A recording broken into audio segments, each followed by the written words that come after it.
YouTube ప్రేక్షకులందరికీ నమస్సుమాంజలి. ఆంగ్ల నూతన సంవత్సర శుభాకాంక్షలు. 2025 ఆంగ్ల నూతన సంవత్సరం జనవరి 1 నుంచి ప్రారంభమవుతుంది. ఈ సంవత్సరంలో 2025 సంవత్సరంలో శ్రోతలందరికీ, ప్రజలందరికీ సుఖ సంతోషాలు ఉండాలని, అన్ని గ్రహాలు అనుకూలించి వారు అనుకున్న పనులు నెరవేరాలని, వారు సుఖ సంతోషాలతో, శాంతి సౌభాగ్యాలతో వెలసిల్లాలని ఆ భగవంతుణ్ణి ప్రార్థిస్తున్నాను. శుక్లాం భరధరం విష్ణుం శశివర్ణం చతుర్భుజం ప్రసన్నవదనం ధ్యాయేత్ సర్వవిఘ్నోపశాంతయే. అగజా ఆనన పద్మార్కం గజాననమహర్నిశం అనేకదంతం భక్తానాం ఏకదంతముపాస్మహే.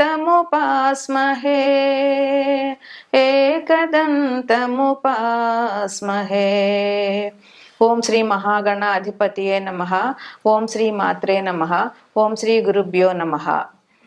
మనం ఇప్పుడు 2025 జనవరి మాస ఫలితాలు చెప్పుకుంటున్నాము. ముందుగా తదుపరి మిథున రాశి. ఈ రాశికి అధిపతి బుధుడు లగ్నాత్తు, అంటే మిథున రాశిని లగ్నంగా చేసుకుంటే లగ్నాత్తు 7వ ఇంట్లో బుధుడు స్థితి పొందినాడు. ఆయన వృశ్చికం నుంచి ధనుస్సులోకి 10-11 తారీఖుల్లో మారతారు. మిథున రాశిలో మృగశిర 3-4 పాదాలు, ఆరుద్ర 4 పాదాలు, పునర్వసు 1-2-3 పాదాలు ఉంటాయి. ఈ రాశి వారికి ఈ జనవరి నెల మిశ్రమ ఫలితాలని చెప్పవచ్చు. వీరికి రాహుబలం ఉంది, గురువు సహకారం ఉంది. గురువు వ్యయంలో స్థితి పొంది ఉన్నారు. వీరికి అంటే మిథునాన్ని లగ్నంగా చేసుకుంటే 2వ ఇంట్లో కుజుడు ఉన్నారు, 4వ ఇంట్లో కేతు ఉన్నారు,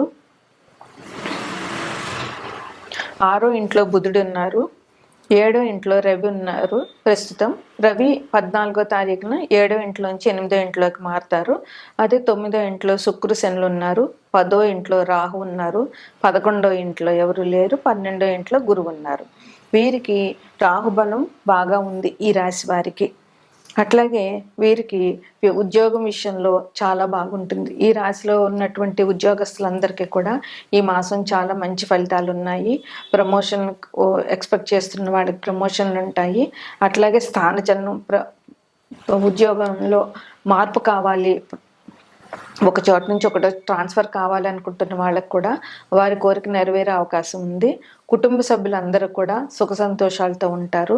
ఈ రాశి వారికి కుటుంబ బలం చాలా ఎక్కువగా ఈ రాశిలో వారికి ఉంది. ఆరోగ్యం విషయంలో ఎవరు బెంగపడవలసిన పని లేదు. ఈ రాశిలో వారికి ఆరోగ్యం ఈ మాసంలో చాలా బాగుంటుంది. ఆదాయం కూడా బాగా ఉంటుంది. ఆదాయం బాగుంటే కుటుంబం సంతోషంగా ఉంటుంది. ఆర్థిక సమస్యలు మనిషిని చాలా బాధను పెడతాయి. అదే ఆర్థికంగా బాగుంటే చాలా సమస్యలు తీరినట్లే అనుకోవచ్చు. అట్లాగే విద్యార్థులకి చాలా బాగుంటుంది. వారు విద్యని బాగా అభ్యసించగలుగుతారు. ర్యాంకులు ఏదైనా పోటీ పరీక్షలు అటెండ్ అయిన వాళ్ళకి మంచి పరీక్ష ఫలితాలు బాగా వస్తాయి.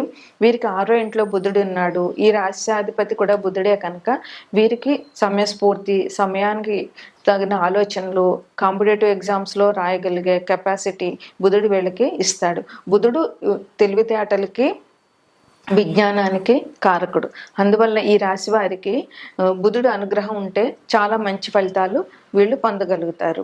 పెళ్ళి కావలసిన వాళ్ళకి పెళ్లి జరిగే అవకాశాలు ఉన్నాయి. అయితే జనవరి నెల పుష్యమాసం కనుక పెళ్ళిళ్ళు కుదరడము, పెళ్ళిళ్ళు జరగడం అనేది ఉండదు. పుష్యమాసంలో ఏ శుభకార్యాలు చేయకూడదు కనుక ఈ జనవరి నెల అంతా కూడా ఏ శుభకార్యాలు, పెళ్ళిళ్ళు, గృహప్రవేశాలు లాంటివి ఉండవు. అయితే మాటలు అనుకోవడం వరకే చేయవచ్చు. అది కూడా సాధ్యమైనంత వరకు పుష్యమాసంలో చేయకపోవడమే మంచిది.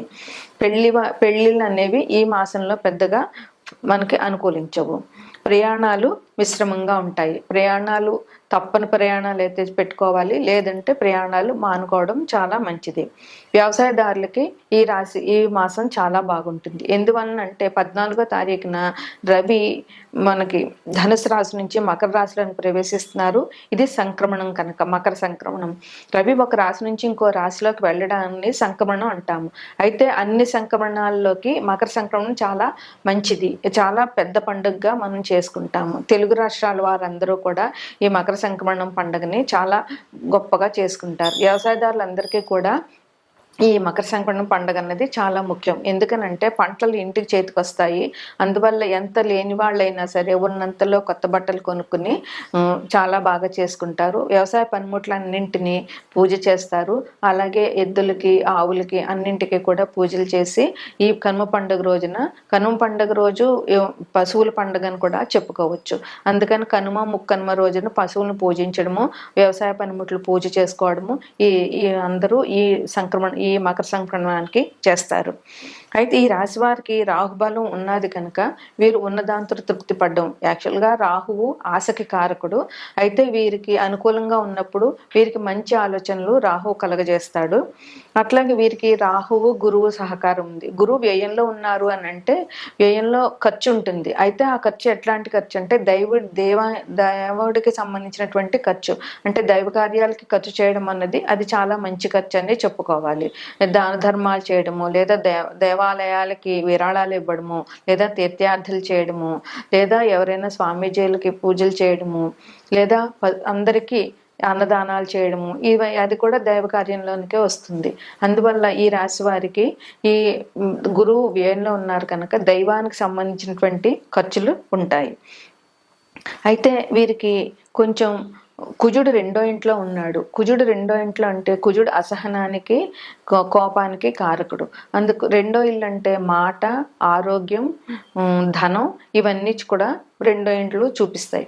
కుజుడు 2వ ఇంట్లో ఉన్నాడు కనుక వీరికి తొందరగా కోపం రావడము, దానివల్ల ఎదుటి వాళ్ళతో గొడవలు పడ్డము చేసే అవకాశాలు ఉంటాయి కుజుడు బాగులేకపోతే. అందువల్ల వీరు సంయమనంతో ఉండి ఎవరైనా ఒక మాట అన్నా కూడా మాట్లాడకుండా దాన్ని తప్పుకుని వెళ్ళిపోయి చాలా సహనంతో ఉండడం చాలా అవసరం. ఈ రాశి వారికి ఓర్పు, సహనం ఈ మాసంలో చాలా అవసరం. తొందరపడి నిర్ణయాలు తీసుకోవద్దు. ఏదైనా ఒక నిర్ణయం చేసుకునే ముందు, ఒక విషయాన్ని ఆలోచన చేసే ముందు జాగ్రత్తగా ఆలోచించి ఈ నిర్ణయం సరి అయిందా కాదా మీకు తెలియకపోతే ఎదుటైన పెద్దవాళ్ళని లేదా విజ్ఞుల్ని అడిగి అది మంచిదా కాదా అని ఆలోచించి నిర్ణయాలు తీసుకోవడము, తద్వారా పనులు చేయడం ఈ రాశి వారికి చాలా మంచిది.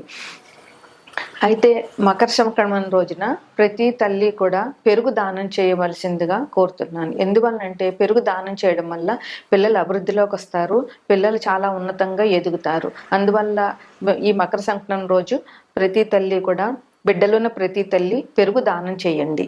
అట్లాగే దేవాలయానికి వెళ్ళి దీపారాధన చేయండి. అట్లాగే ఆదిత్య హృదయం పారాయణ చేయండి. కుజుడికి, సుబ్రహ్మణ్యేశ్వరుడికి పూజ చేయండి. విష్ణుమూర్తికి ఈ మకర సంక్రమణ రోజున, ఇది ధనుర్మాసం అంటే విష్ణు పూజ, వెంకటేశ్వర స్వామి పూజే కనుక ఈ ధనుర్మాసంలో విష్ణుమూర్తి ఆరాధన చేయడం చాలా మంచిది. ఎందువల్లంటే ఈ రాశ్యాధిపతి బుధుడు కనుక బుధుడు విష్ణుమూర్తికి పూజిస్తాడు కనుక బుధుడు విష్ణుమూర్తి సపోర్ట్ చేస్తాడు కనుక విష్ణుమూర్తిని పూజ చేస్తే బుధగ్రహ అనుకూలంగా ఉంటుంది. అందువల్ల మీకు విష్ణు ఆరాధన, రవి ఆరాధన చాలా మంచిది. ఇది